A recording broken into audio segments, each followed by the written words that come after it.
Hare Krishna, Hare Krishna, Krishna Krishna, Hare Hare, Hare Rama, Hare Rama, Rama Rama, Hare Hare. Hare Krishna, Krishna Krishna, Hare Hare, Hare Rama, Rama Rama, Hare Hare. Srimad Bhagavatam, first canto, fourth chapter, slok number 1. Katham va pandaveyasya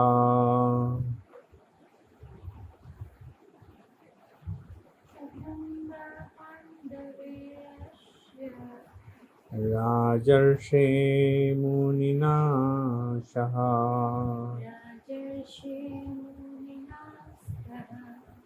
sambada samabhuttata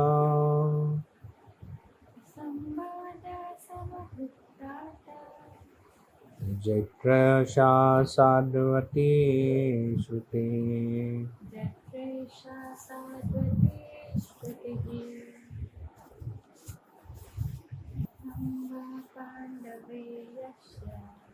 Katham va pandaveyasya rajase munina saha sambada samabhuttata Jaitrasha sadvati sruti. How did it so happen that King Parikshit made this great sage, making it possible for this great transcendental essence of the Vedas to be sung to him? কিভাবে মহারাজ পরীক্ষিতের সঙ্গে এই মহর্ষির সাক্ষাৎ হলো, যার ফলে সমস্ত বেদের অপ্রাকৃত নির্যাস তার কাছে কীর্তিত হয়েছিল? Shrimad Bhagavatam is stated here as the essence of the Vedas. It is not an imaginary story as it is sometimes considered by unauthorized man. It is also called Sukha Samhita or the Vedic hymn spoken by Sri Sukdev Goswami, the great liberated sage. Number slok. Shagodohanamatram hi Griheshu grihamedinam Avikshate mahabhaga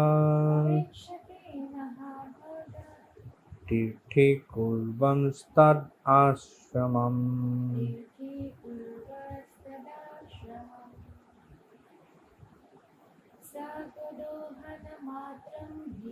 Shagodohanamatram hi Grihesu grihamedinam Avikshate mahabhaga Tirthi kurvam stad ashramam. He was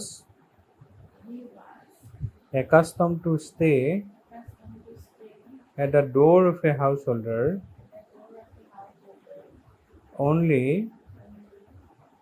long enough for a cow to be milked, and he did this just to sanctify the resident. তিনি গোদোহনকাল পর্যন্ত গৃহমেধিদের দুয়ারে অবস্থান করতেন এবং তিনি তা করতেন cable তাদের গৃহকে পবিত্র করার জন্য। Sukdev Goswami met Emperor Parikshit and explained the text of Srimad Bhagavatam. He was not accustomed to stay at any householder's residence for more than half an hour at the time of milking the cow, and he would just take alms from the fortunate householder. that was to sanctify the residence by his auspicious presence. Therefore, Sukadev Goswami is an ideal preacher established in the transcendental position. From his activities, those who are in the renounced order of life and dedicated to the mission of preaching the message of Godhead should learn that they have no business with householders save and except to enlighten them in transcendental knowledge. Such asking for alms from the householder should be for the purpose of sanctifying his home. One who is in the renounced order of life should not be allured by the glamour of the householder's worldly possessions and thus become subservient to worldly men. For one who is in the renounced order of life, this is much more dangerous than drinking poison and committing suicide. Namo Vishnu Padaya Krishna Prasthaya Bhutale Shrimate Jaya Pataka Saminiti Namini Namo Acharya Padaya Nitai Kapadaya Gaudapathamadaya Nambara Gamatani Namo Vishnu Padaya Krishna Prasthaya Bhutale Srimate Bhaktivedanta Swamiti Namini Namaste Saraswate Devi Gauravani Prachayini Nirvishesha Sunnavadi Pasatale Satani Mukhaṁ Karoti Vachalam Pangum Langhayate Girim Yakripatamaham Vande Sri Gurudinatari Paramananda Madhavam Sri Chaitanya Isaram Hari Om Tat Sat. 7 number শ্লোকটোত কৈছে যে কথম্বা পাণ্ডৱে ৰাজসিৰ মুনিনাশঃ সম্বাদ সমভূত তত্তাত যত্ৰৈষা সাত্ততি শ্ৰুতি। আকৌ কোনে প্ৰশ্ন সুধি আছে? শৌনক ঋষিয়ে সুধি আছে। কাক সুধি আছে? সূত গোস্বামী। কৈছে কিভাৱে মহাৰাজ পৰীক্ষিতৰ লগত এই মহৰ্ষি সাক্ষাৎ হ'ল আৰু যাৰ ফলত সমস্ত বেদৰ অপ্ৰাকৃত সাৰ তেওঁৰ দ্বাৰা প্ৰকাশিত হ'ল, তেওঁৰ ওচৰত প্ৰকাশিত হ'ল। মহাৰাজ কাৰ ওচৰত প্ৰকাশিত হ'ল? মহাৰাজ পৰীক্ষিতৰ ওচৰত। ইয়াত প্ৰভুপাদে তাৎপৰ্যত লিখিছে যে Srimad Bhagavatam is stated here as the essence of the Vedas. ইয়াত এই শ্লোকটোত শাশ্বতী শ্ৰুতি, শাশ্বতী শ্ৰুতি মানে শাশ্বতী মানে চিন্ময়, অপ্ৰাকৃত। চিন্ময় শ্ৰুতি মানে এচেন্স অফ দি বেদাস, বেদৰ সাৰ শ্ৰুতি। ইয়াত সেইটোৱে কৈছে যে বেদৰ সাৰ বুলি কৈছে শ্ৰীমদ ভাগৱতমত। আৰু কৈছে যে শ্ৰীমদ ভাগৱতম কোনো ধৰণৰ কল্পনা নহয়, অলিক কল্পনা নহয়, যাৰ অল্পজ্ঞানী যিসকল লোক আছে তেওঁলোকে ভাবে, তেনেকুৱাকৈ ভাবে। যিবিলাক আনঅথৰাইজড, যোন মানে প্ৰপাৰ পৰম্পৰাত নাই, তেওঁলোকে তেনেধৰণে ক'ব বিচাৰে যে এইবিলাকতো একদম কল্পনা প্ৰসূত কিছুমান ষ্টৰিজ, গল্প বুলি ক'ব বিচাৰে। কিন্তু ৰূপাদে ইয়াত তাৎপৰ্যত কৈছে যে এই শ্লোকটোৰ দ্বাৰা এইটোকে বুজাইছে যে বেদ কল্পনা প্ৰসূত নহয়, বেদ হৈছে শ্ৰীমদ ভাগৱতম কল্পনা প্ৰসূত নহয়। শ্ৰীমদ ভাগৱতম হৈছে সমস্ত বেদৰ সাৰ, এচেন্স অফ অল দ্য বেদস। গীতাত কি বুলি কৈছে ভগৱানে? বেদস্য সৰ্বম অহমেব বেদ্য।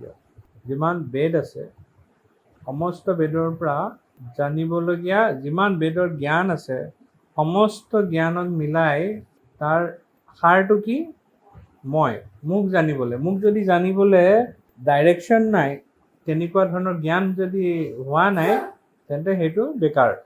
আল্টিমেটলি বেদৰ জ্ঞানৰ অৰ্থ হৈছে যে বেদৰ আল্টিমেটলি এটা ৰাস্তা হৈছে যে গৈ পেলাই যাতে ভগৱানক যাতে গম পায়, ভগৱানক গম পোৱাটো, ভগৱানক বুজি পোৱাটো, ভগৱানক উপলব্ধি কৰাটো। যাৰ উপলব্ধি নাই, তেনেকুৱা জ্ঞানৰ কোনো ভগৱানৰ উপলব্ধি যি জ্ঞানে কৰাব নোৱাৰে, সেই জ্ঞানক জ্ঞান বুলি কোৱা নাই গীতাত, অবিদ্যা। এইটো বেকাৰ। আমাৰ যিমান পাণ্ডিত্য, যিমান জ্ঞান, আমি মুখেৰে যিয়ে কি বুলি কয় আখৈ ফুটা দি ফুটা, আখৈ ফুটা দি আমি যিমানে নুফুটাও, যদি আমাক ভগৱানক উপলব্ধি কৰিবলৈ আমাক যদি সহায় কৰা নাই তেনেকুৱা জ্ঞানে, তেন্তে সেই জ্ঞানটো শ্ৰম এইবহি কেৱলম, বৃথা শ্ৰম, তাৰ বাহিৰে আৰু একো নহয়, তাৰ বাহিৰে একো নহয়। সেইকাৰণে শ্ৰীমদ ভাগৱতম সদায় আমি যিমান দূৰ সম্ভৱ আমি চৰ্চা কৰিব লাগে, শ্ৰীমদ ভাগৱত চৰ্চা কৰিব লাগে। সেইদিনাখন গুৰু মহাৰাজৰ এটা পঢ়ি আছিলোঁ মই, তাত গুৰু মহাৰাজে কৈছে যে শ্ৰীমদ ভাগৱতম কলিযুগত যাৰ ঘৰত থাকে, যাৰ ঘৰত অৱস্থান কৰে শ্ৰীমদ ভাগৱতম আৰু ভগৱানৰ মাজত কোনো পাৰ্থক্য নাই। যাৰ ঘৰত অৱস্থান কৰে তেনেকুৱা ভক্তৰ, তেনেকুৱা ঘৰলে, তাত ভাগৱতমৰ অৱস্থান আছে, তেনেকুৱা ঘৰলে গুৰু মহাৰাজে কৈছে যে ভগৱানে প্ৰতিদিনে আহে। আৰু লগত কোন আহে বুলি কৈছে? 13জন মুখ্য দেৱতা আহে, চব আহে লগত, মানে একদম চব লগত আহি পেলাই ভাগৱতৰ ওচৰত আহে, সেই ঘৰলৈ আহে, ইমান পৰম পবিত্ৰ। গতিকে ভাগৱতৰ ইয়াত এই শ্লোকটোৰ মাধ্যমত কৈছে যে ভাগৱত যদি কোনোবাই অধ্যয়ন কৰে, বেলেগ আৰু একো পঢ়িব দৰকাৰ নাই, বেলেগ আৰু নালাগে। যদি যথাযথ যদি কোনোবা সাধুৰ পৰা, শুদ্ধ ভক্তৰ পৰা যদি শ্ৰৱণ কৰা হয় ভাগৱত, তেন্তে তেনেকুৱা হৃদয়ত কি হ'ব? তেনেকুৱা ভগৱানৰ প্ৰতি ভাৱৰ উদয় হ'ব, প্ৰেমৰ উদয় হ'ব, ভগৱানৰ সেৱা কৰাৰ মানসিকতা উদয় হ'ব, ভগৱানৰ প্ৰতি ভগৱানৰ কাৰণে জীৱনটো উৎসৰ্গা কৰাৰ মানসিকতাৰ উদয় হ'ব। যদি কি হয়, কোনোবা শুদ্ধ ভক্তৰ পৰা শ্ৰৱণ কৰে ভাগৱত, ইমান ইম্পৰ্টেণ্ট। এতিয়া এই যোনটো 8 নম্বৰ শ্লোকটোত এইটো স্যাগো দৌহন মাত্ৰং হি গৃহেষু গৃহমেদিনাম অৱেক্ষ্যতি মহাভাগাস তীৰ্থিক পূৰ্বংস্তৎ আশ্ৰমম। ইয়াত কৈছে যে, নম্বৰ শ্লোকত কৈছে যে সুখদেৱ গোস্বামীয়ে গাখীৰ খীৰাওঁতে যিখিনি সময় লাগে, সেই সময়খিনিত তেওঁ গৃহস্থসকলৰ দুৱাৰত অৱস্থান কৰিছিলে, আৰু সেইটো কৰিছিলে কেৱল সেই গৃহস্থৰ ঘৰটো যাতে পবিত্ৰ কৰাৰ কাৰণে, সিমানখিনি সময়ে তেওঁ থাকে। ইয়াত প্ৰভুপাদ তাৎপৰ্যত কৈছে যে সুখদেৱ গোস্বামীয়ে পৰীক্ষিত মহাৰাজৰ সাক্ষাৎ কৰি তেওঁক শ্ৰীমদ ভাগৱতৰ তত্ত্ব বিশ্লেষণ কৰি শুনাইছিলে। পৰীক্ষিত মহাৰাজে কোনো গৃহস্থ ঘৰত আধা ঘণ্টাৰ বেছি অৱস্থান নকৰে কেতিয়াও। আধা ঘণ্টা এইকাৰণে ইয়াত লিখিছে এইটো যে স্বগো দহন মাত্ৰম হি, only for the time of milking the cow. সিমানখিনি সময়ে তেওঁ অৱস্থান কৰে দুৱাৰত তাকো। আৰু প্ৰভুপাদে কৈছে যে তেওঁ ভাগ্যৱান গৃহস্থসকলৰ ওচৰৰ পৰা ভিক্ষা গ্ৰহণ কৰিছিলে, ভাগ্যৱান গৃহস্থসকলৰ ওচৰৰ পৰা ভিক্ষা গ্ৰহণ কৰিছিলে। তো সুখদেৱ গোস্বামী সম্পূৰ্ণৰূপে কি আছিলে? ট্ৰান্সেণ্ডেণ্টেল, চিন্ময় স্তৰত থকা এজন মহাভাগৱত, তেওঁ মহান ভক্ত। যেনেকৈ তেওঁ সেইকাৰণে তেওঁৰ যেতিয়া ভিক্ষা কৰিবলৈ গৈছিলে, তেতিয়া যাৰ ঘৰৰ পৰা ভিক্ষা ল'ব, যেতিয়া গাখীৰ খীৰাই সিমান সময়, আধা ঘণ্টা বুলি প্ৰভুপাদে লিখিছে ইয়াত, সিমানখিনি সময় দুৱাৰত অৱস্থান কৰে, তাতকৈ অলপ সময় বেছি নাথাকে, তেওঁ আকৌ গুচি যায়। আৰু ইয়াত প্ৰভুপাদে কৈছে যে সেইটো গৃহস্থসকলক কৃপা কৰাৰ কাৰণে, যাতে সকলোবিলাক পবিত্ৰ হৈ যায়। যিসকল সন্ন্যাসী বা সাধু থাকে, সাধুসকলৰ লক্ষ্য হৈছে যে কেনেকৈ বিশেষকৈ কলিযুগত, যে কলিৰ প্ৰভাৱত যি জীৱবিলাকে সকলোৱে কি কৰি থাকে? হাবু ডুবু খাই থাকে। মিছে মায়াৰ বসে যাস্য ভিসে, মিছে মায়ার বসে যাস্য ভিসে, খাস্য হাবু ডুবু হায়। রাধা কৃষ্ণ বল বল বলরে সবাই। মিছে মায়াৰ বসে যাস্য ভেছে খাস্য হাবুডুবু খায়। যিসকল সাধু থাকে তেওঁলোকৰ দৃষ্টিতহে ধৰা পৰে যে এই জীৱবিলাকে হাবুডুবু খাই আছে। কিন্তু যিসকলে হাবুডুবু খাই আছে তেওঁলোকে ভাবে আমি হাবুডুবু খোৱা নাই, আমি পৰম আনন্দত আছোঁ। আধ্যাত্মিক দৃষ্টিৰে যেতিয়া চোৱা যায় তেতিয়া গম পোৱা যায় যে এই জড়জগতত একচুৱেলি এইখন হৈছে দুখালয়ম, এখন দুখৰ জেগা, আৰু ইয়াত আমি অতিকে কষ্ট পাই আছোঁ। মায়াৰ বসে যাচ্ছ বেছে, আমি মায়াৰ প্ৰভাৱত আমি হাবুডুবু খাই গৈ আছোঁ। কেতিয়া সেইটো কোনে গম পায়? সাধুসকলে গম পায়। সাধুসকলে এইকাৰণে গম পাই পেলাই কি কৰিব বিচাৰে? তেওঁলোকে সেই জীৱবিলাকক কৃপা কৰিব বিচাৰে, উদ্ধাৰ কৰিব বিচাৰে, যাতে তেওঁলোকৰ এই পৰম বিপদাপন্ন এই জেগাৰ পৰা যাতে তেওঁলোকে উদ্ধাৰ হ'ব পাৰে। সেইটো সাধুসকলৰ নিজৰ কম্পেশ্যন, জীৱ দয়া, জীৱসকলৰ প্ৰতি দয়া উপজে। ইমান দয়া উপজে তেওঁলোকে ভাবে যে যিমান কষ্ট আছে ময়ে পাওঁ, খালি এই জীৱবিলাক বাকী চব উদ্ধাৰ হ'ব লাগে। এজন ভক্ত আছিলে বাসুদেৱ দত্ত। তেওঁ এজন কুষ্ঠৰোগী আছিলে। কুষ্ঠৰোগী মানে একদম লাষ্ট ষ্টেজৰ কুষ্ঠৰোগী, গোটেই গাৰ মাংস চব পচি গৈছে। কিন্তু তেওঁ ভগৱানৰ পৰম ভক্ত আছিলে। তেওঁৰ ওচৰত মানুহ নাযায়, গাৰ পৰা গোন্ধ ওলায়। তেওঁ জীৱ দয়া কেনেকুৱা, তেওঁ গাৰ পৰা পোকে কামুৰি থাকে মাংসবিলাকক। সেই পোকবিলাকে কেতিয়াবা কি হয়, তেওঁ বহি থাকোঁতে পোকবিলাক তলত পৰি যায়, তেওঁ পোকটোৰ প্ৰতিও দয়া। এই পোকটোক আকৌ উঠাই, কিজানি তলত মাটিত একো খাব নাপায়, মৰি যাব পাৰে, কষ্ট পাব পাৰে, আকৌ পোকটোক দাঙি পেলাই নিজৰ গাত লৈ লয়। এনেকুৱা পৰম ভক্ত আছিলে। চেল্ফ ৰিয়েলাইজ হ'ল। মহাপ্ৰভুৱে তেওঁক সুধিলে, তুমি কি বিচৰা? কৈছে, মহাপ্ৰভু মোক বেলেগ একো নালাগে, এই গোটেই জীৱবিলাকে এই জগতত হাবুডুবু খাই কষ্ট পাই আছে। তুমি এটা কাম কৰা, গোটেই বেয়া কৰ্মফলৰ কাৰণে এইবিলাক কষ্ট পাই আছে, ইয়াত আহি এটা কাম কৰা, যিমান এই জীৱবিলাকৰ বেয়া কৰ্মফল আছে এই গোটেই কৰ্মফলবিলাক মোক দি দিয়া আৰু তেওঁলোকক উদ্ধাৰ কৰি দিয়া। তুমি, মই যিমান দিন কষ্ট খাব লাগে, নৰকত যাব লাগে, মই ৰেডি আছোঁ, প্ৰস্তুত আছোঁ মই। মহাপ্ৰভুৱে তেতিয়া তেওঁক আহি কি কৰিছে? তেওঁক আলিংগন কৰিছে। যেতিয়া আলিংগন কৰিছে তেওঁৰ দেহটো সুন্দৰ যুৱকৰ নিচিনা দেহ হৈ গৈছে, একদম সুগন্ধি ওলোৱা দেহ হৈ গৈছে। সুগন্ধি ওলাই আছে, গোটেই মানে ফ্ৰেগ্ৰেঞ্চ ওলাই আছে, চেণ্ট, আৰ্টিফিচিয়েল চেণ্ট নহয়, একদম ধুনীয়া সুগন্ধি। তেওঁ মহাপ্ৰভু কৈছে, মহাপ্ৰভু তুমি কি কৰিলা? এইটো মই এইটো বিচৰা নাছিলোঁ তোমাৰ পৰা। এতিয়া এই দেহটোক লৈ পেলাই মোৰ অহংকাৰ উপজিব পাৰে। ইমান ধুনীয়া তুমি দেহ প্ৰদান কৰিলা, এই দেহটোক লৈ মোৰ যদি অহংকাৰ আহি যায়, মই সেইটো বিচৰা নাই। তুমি খালি জীৱবিলাকক উদ্ধাৰ কৰা। তুমি শুদ্ধ ভক্তৰ দৃষ্টি সদায় এই দুখ কষ্ট পাই থকা জীৱবিলাকৰ ওপৰত থাকে। কেনেকৈ প্লেনিং কৰে, সেইকাৰণে প্ৰচাৰ, প্ৰিচিং ইজ দ্য এছেঞ্চ। বহুপাতে কৈছে প্ৰিচিং ইজ দ্য এছেঞ্চ, প্ৰচাৰ। এইকাৰণে প্ৰচাৰৰ কাৰণে তেওঁলোকে জীৱন দান কৰি দিয়ে। সেইটো ইয়াত সুখদেৱ গোস্বামী কথাটো প্ৰভুপাদে ইয়াত তাৎপৰ্যত কৈ আছে। কৃপা কৰিবৰ কাৰণে এই শ্লোকটোৰ মাধ্যমত সুখদেৱ গোস্বামীয়ে ভিক্ষা কৰিবলৈ নহয়, সুখদেৱ গোস্বামীয়ে কিহৰ কাৰণে যায় বুলি কৈছে? কোনোবা সৌভাগ্যশালী কোনোবা গৃহস্থৰ পৰা তেওঁ কি লয়? ভিক্ষা লয়, আৰু সেই গোটেই গৃহ পবিত্ৰ কৰি দিয়ে। তেওঁ গৃহ পবিত্ৰ কৰি দিয়ে, ভক্ত কৰি দিয়ে। নিত্যানন্দ প্ৰভুক যেতিয়া দায়িত্ব দিলে মহাপ্ৰভুৱে, তেতিয়া নিত্যানন্দ প্ৰভু এনেকৈ কৈছিলে, অক্ৰোধ পৰমানন্দ নিত্যানন্দ ৰায়, অভিমান শূন্য নিতাই নগৰে বেড়ায়। অক্ৰোধ পৰমানন্দ, খং ৰাগ এইবিলাক একো নাই, পৰমানন্দত থাকে নিত্যানন্দ ৰায়, নিত্যানন্দ।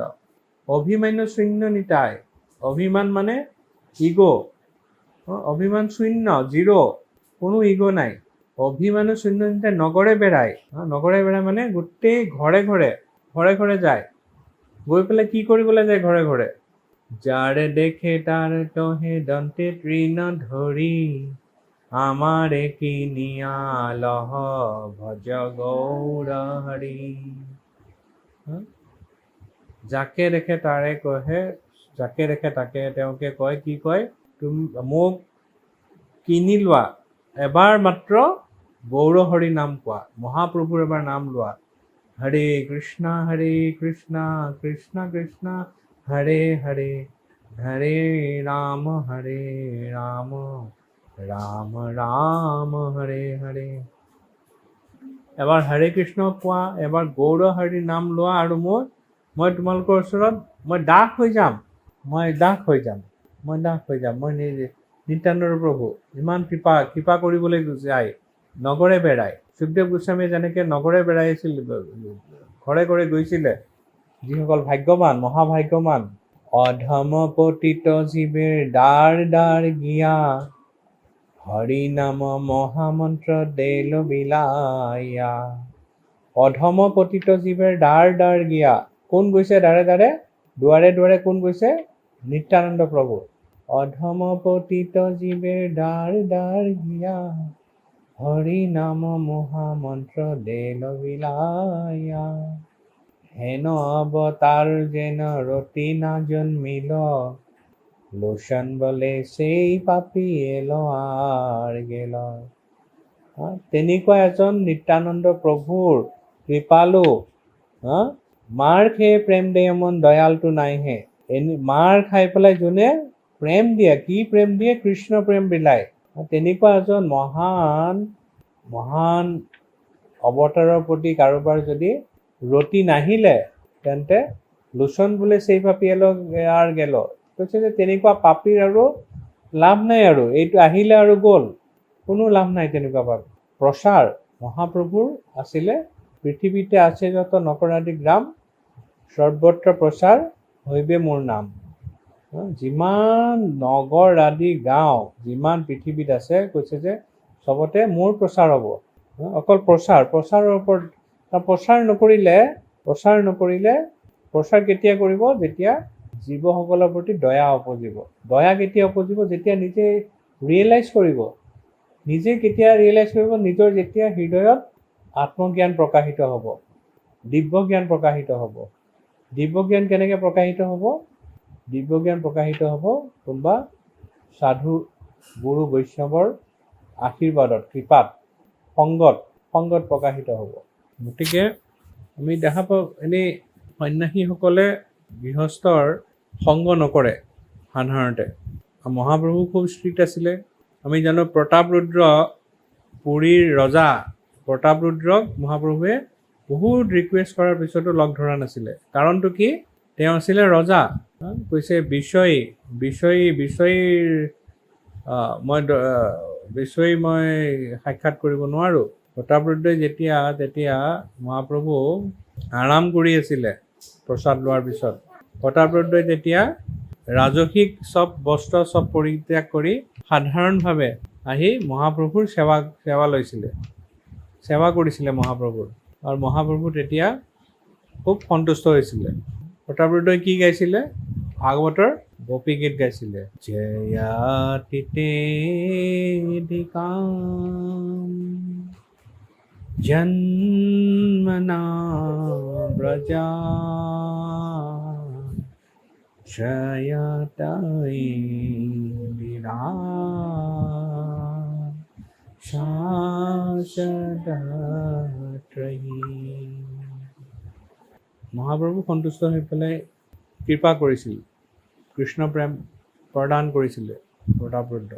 ইয়াত প্ৰভুপাদে তাৎপৰ্যত কৈছে যে কোনোবা ভাগ্যশালী, কাৰণ যোন ভাগ্যৱান, তেওঁৰ পৰা ভিক্ষা গ্ৰহণ কৰিছিলে। কোনে গ্ৰহণ কৰিছিলে? সুখদেৱ গোস্বামীয়ে।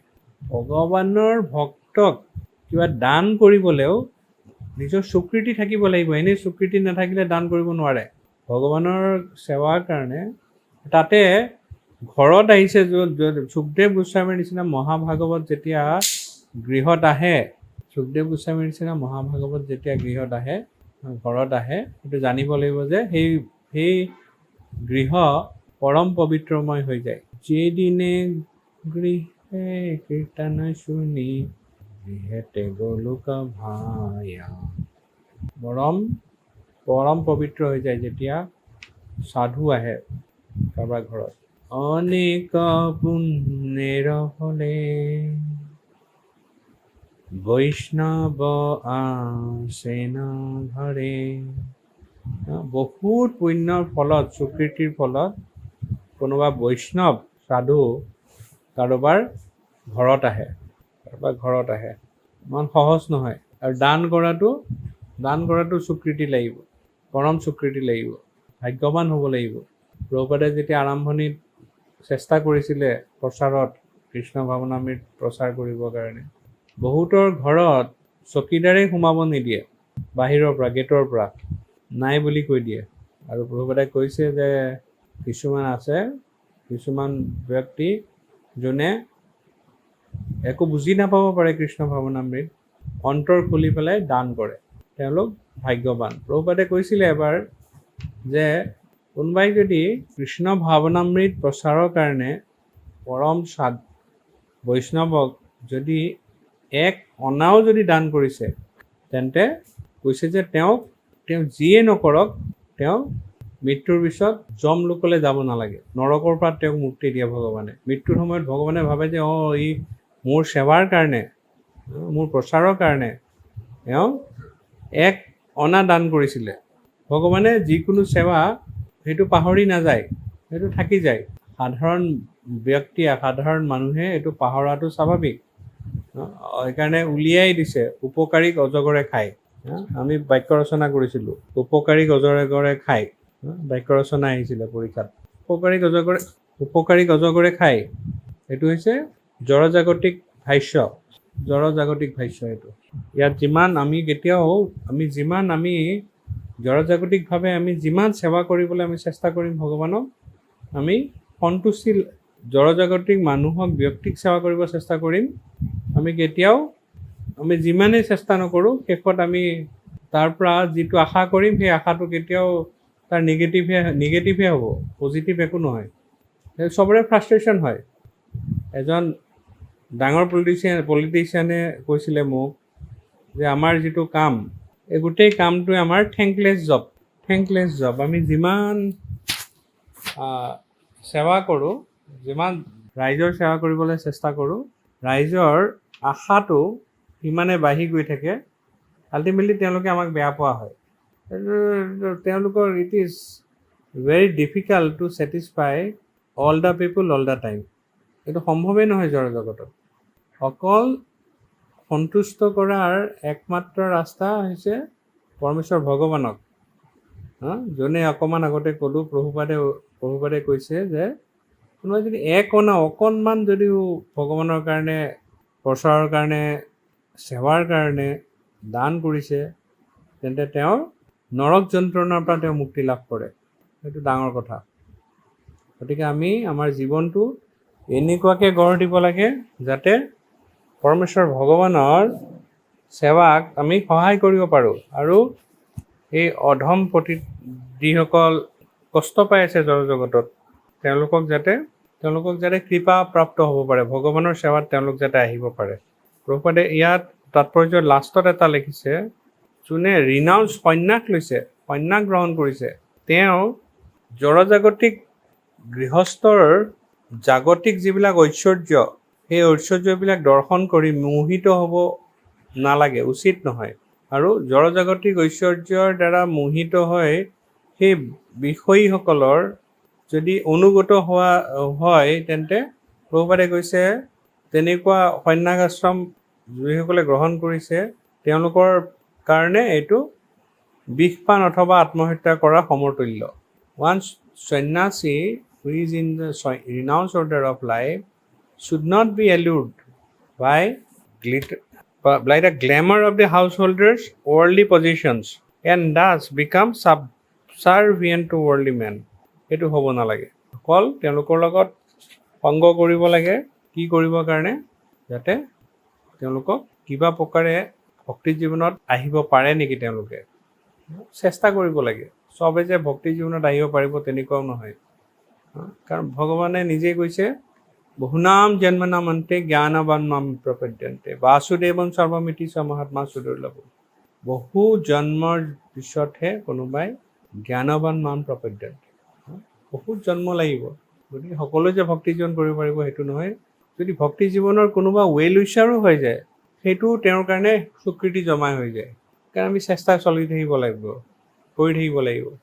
যাৰে দেখো তাৰে কহ কৃষ্ণ উপদেশ চবকে প্ৰিচিং কৰিব দিছে প্ৰিচিং হৈছে মেইন প্ৰিচিং ইজ দ্য এসেন্স জয় গ্ৰন্থৰাজ শ্ৰীমদ ভাগৱত মহাপুৰাণ কি জয় শ্ৰীল প্ৰভুপাদ কি জয় Nitai Gaur প্ৰেমানন্দে Hare Krishna, Krishna Krishna,